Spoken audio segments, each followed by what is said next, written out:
however, in the work that Justice Knox is doing in Knoxville, I have experienced something very different. People in positions of authority seem to see us as a threat, even when we're working on issues they say they care about. So what's going on there? We, a bunch of church people, more comfortable with singing hymns than generating conflict, have been called a mob, and sometimes treated like a pariah. Our methods are said to be rude and questionable. Public officials sometimes refuse to meet with us or fail to show up on short notice. Even when we're thorough and have done great research, even when we lift up good examples in other places that have solved injustices, even when we present established best practices, even when the solution not only brings more justice, but saves lots of public money, we hit powerful resistance, even anger. So this has been a learning curve for me. I'm not that comfortable with anger or conflict. I just want to be liked. I don't enjoy being seen as an enemy of some kind. In the past, my job was simply to craft articulate protest statements and make a moral argument that might change somebody's mind about an issue. In the past, that was enough. Even if things didn't really change, but at least I had said my piece.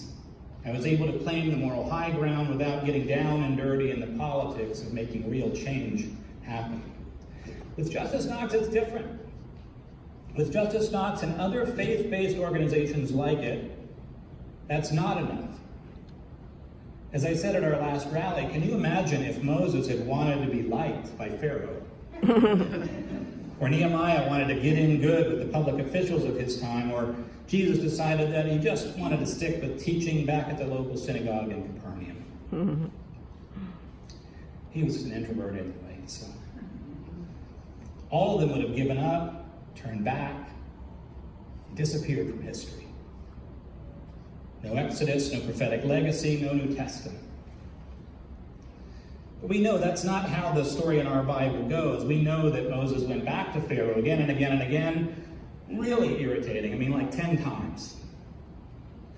Saying, "Thus says the Lord, let my people go." We know when Nehemiah called the Great Assembly, people showed up in great numbers and they changed their minds about their unjust practices. We know that Jesus of Nazareth didn't turn back, despite all that he had to face. With Justice Knox, I've begun to experience what it feels like to not turn back, to meet resistance, even anger from those in authority, yet not turn back.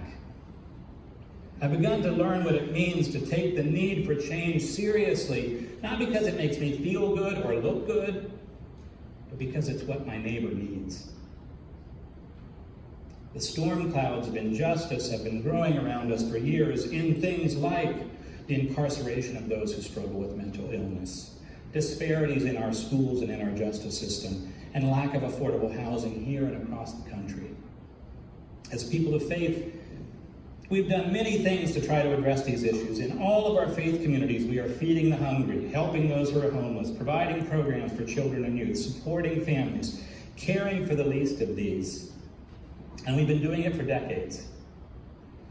Yet despite all we do, the storm clouds keep gathering, the problems keep recurring, even growing, because they can't be solved by service or charity alone.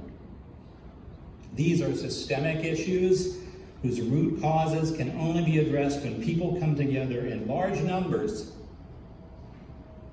to press for systemic change. And that's what we're trying to do together as people of faith in Justice Knox. William Sloane Coffin said, "Prophets from Amos and Isaiah to Gandhi and Martin Luther King have shown how frequently compassion demands confrontation.